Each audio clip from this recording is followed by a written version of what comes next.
La poética de Aristóteles. Es un texto que ha sido escrito en el 344 a.C.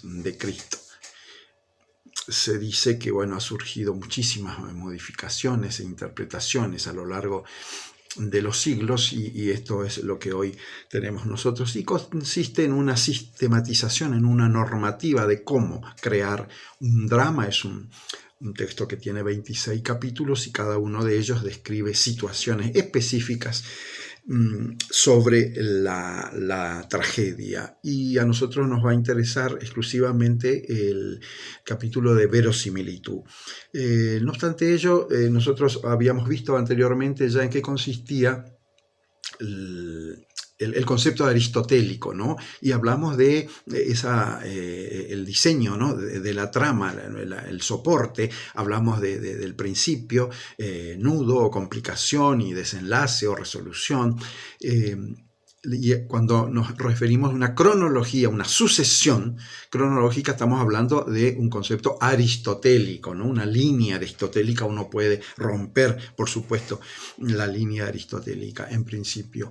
Y nosotros, sin embargo, vamos a ver desde un punto de vista filosófico a esta poética de Aristóteles. Y a propósito de Aristóteles, él hablaba de una vida política que tenía que ver con la realidad y una vida contemplativa que tenía que ver con el arte. Y para entender mejor esta diferencia entre una cosa y otra, pongamos el ejemplo de un artesano y un artista plástico. La diferencia entre el artesano y el artista plástico es el sentido de la utilidad. Por ejemplo, el artesano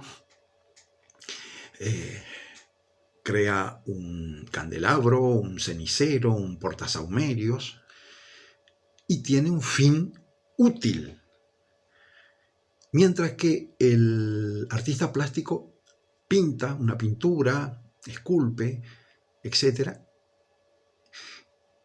y tiene un fin contemplativo, no tiene un fin útil. De ahí la diferencia entre lo útil y lo inútil. No inútil porque no sirve, no ese es el concepto, sino que la diferencia entre una cosa y otra es la utilidad.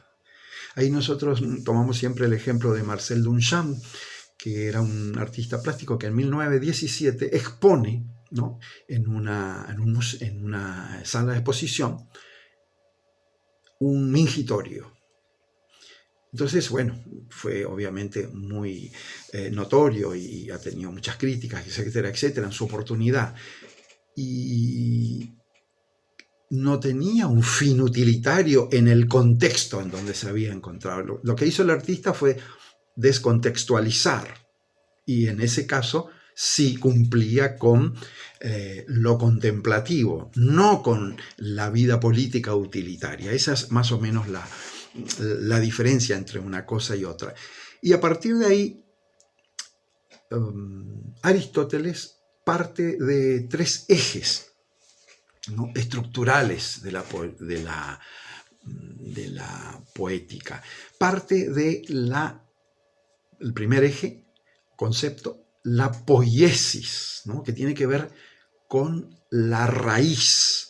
En teatro nosotros decimos siempre la tecné, que quiere decir traer algo hacia adelante, ¿no?, sacar del oculto algo, la tecné, ¿no? Y esta poiesis se da en la concepción de la obra, en la cabeza del autor, la tecné.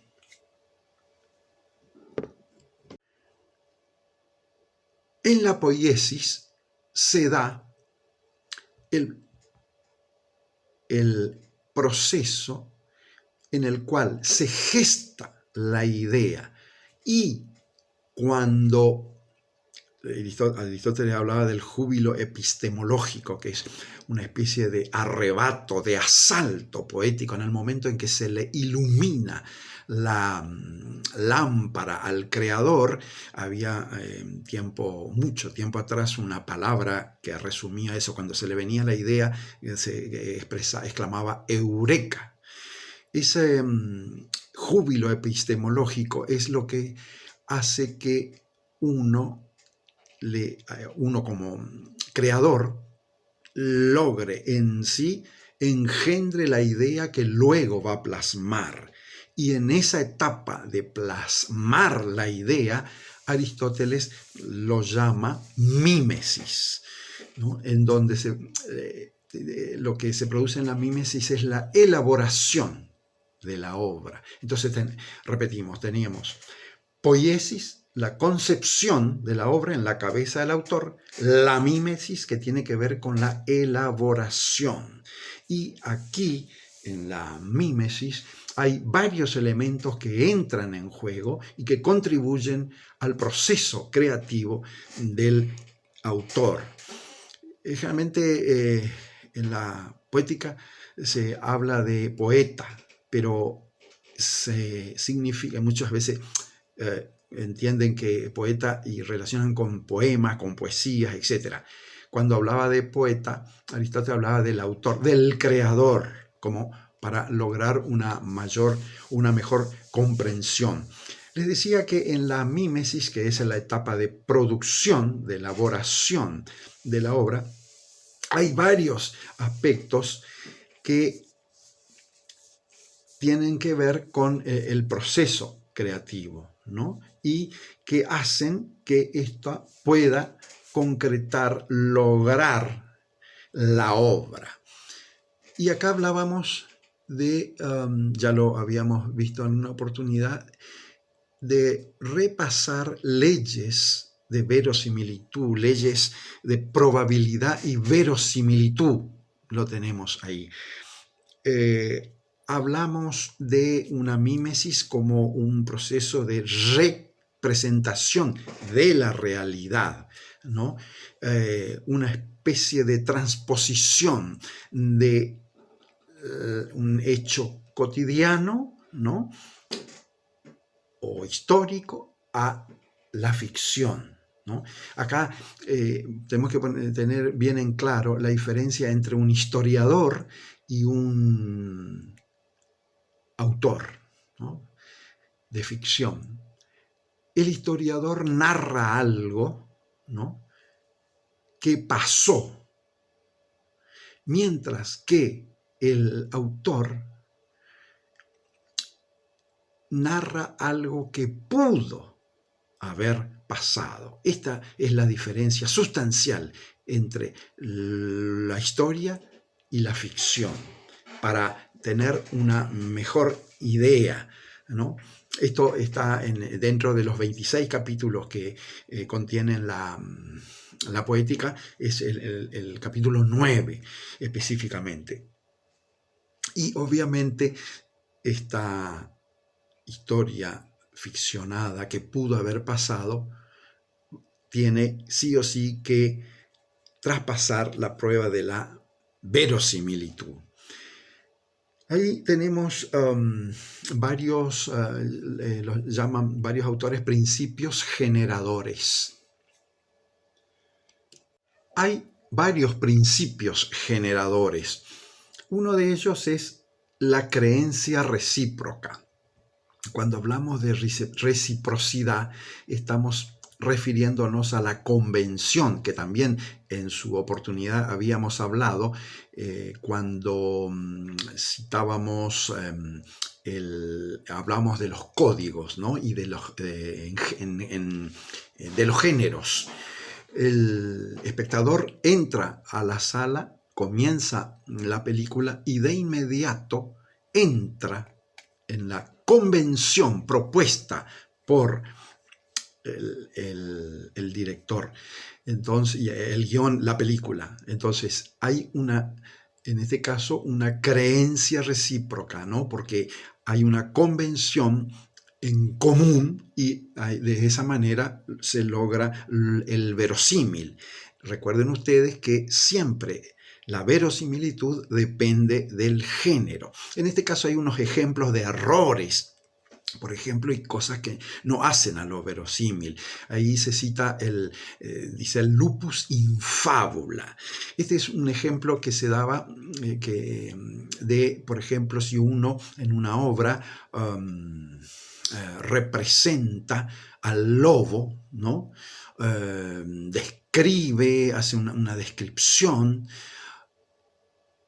y a través del artificio del poeta, ¿no? A través de la intervención del autor, y resulta que el lobo de pronto real aparece en escena. Ese es un lupus in fabula, dice, ¿no? Un error conceptual porque rompe todo lo poético de la descripción del lobo, ¿no? Que por ahí pudo haber sido mucho más feroz de lo que se muestra en la realidad. El lupus in fabula. Habrán escuchado ustedes hablar de la famosa Deus Machine, ¿no? Hay distintas traducciones, ¿no? Máquina divina, máquina de Dios. Esta tiene que ver con, estamos hablando de la tragedia griega, con el contexto de entonces, ¿no? En donde había una sociedad politeísta. Entonces, hoy en día, este tipo de invenciones no podrían funcionar, ¿no? Es inverosímil, ¿no? El hecho de el dios de descender del Olimpo, esta era una máquina que funcionaba afuera de escena, pero insisto, hoy se hace inverosímil porque el contexto es otro, ¿no? Y no hay sociedad politeísta. Esto tiene que ver con la Deus Machine. Cuando se hablan de leyes de probabilidad, se está hablando de verdades poéticas, ¿no? Reconstruidas. Y acá hay un aporte de Nietzsche. Hay otros autores también que tocan y tratan este tema, y se habla del principio de individuación. Realmente no está traducido. Individuación está en inglés, pero podría traducirse para una mejor comprensión este proceso de individuación o momento de individuación. ¿Y en qué consiste este momento de individuación? El momento de individuación es la transportación o la traslación de un hecho cotidiano hacia un hecho poético, con la intervención del creador, ¿no? Aristóteles se refería a la entelequia, ¿no? Se refería al artificio del autor. Entonces, este proceso es: el creador toma una parte de la realidad para crear su obra, lo transforma, lo traslada y se convierte en un hecho poético, ¿no? Y el resultado es un efecto residual en el cual hay una mixtura entre una parte de la realidad del cotidiano y otra de lo poético, que es el producto de la obra del autor. De ahí esta mixtura, este proceso de traslación a través de la obra, ¿no? y de la creación. Esta obra, en definitiva, se denominaba verdad poética, ¿no? Y acá es importante, hablábamos nosotros de distintos factores. Para ubicarnos, seguimos todavía en la mímesis, ¿no? En la tarea de producción de la obra. Les decía que existen muchos elementos que influyen en forma dinámica en el proceso de la construcción, elaboración, creación de una obra. Y habrán ustedes escuchado hablar de lo dionisíaco y lo apolíneo, ¿no? Cuando hablamos de Apolinio nos estamos refiriendo al dios Apolo y todo lo que tiene que ver con, cuando hablamos de Apolo, con la forma, con lo bello, con lo puro, con lo ético, con el orden. Mientras que cuando hablamos de lo dionisíaco, en base a Dioniso, ¿no? Estamos nos refiriendo a todo lo exuberante, la embriaguez, lo excesivo. Entonces, el trabajo del creador es también una mixtura entre lo dionisíaco y lo apolíneo. Hay autores que hablan de, por ejemplo, que el rigor por sí solo es parálisis mortal y la imaginación por sí sola es insana.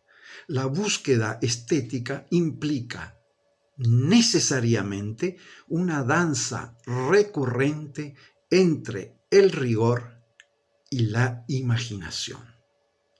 Y ahora pasamos a la última, en este caso el último concepto, el último eje propuesto por Aristóteles, que es la catarsis.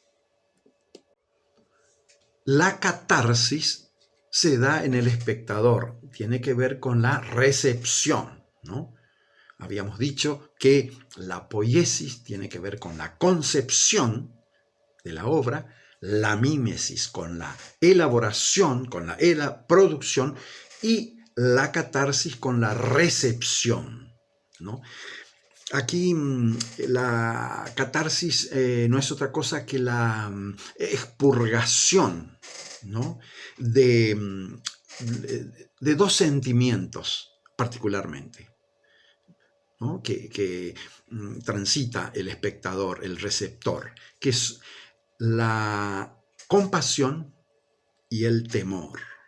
A través de esos sentimientos recepciona la obra. En el caso de la compasión es cuando uno espectador considera que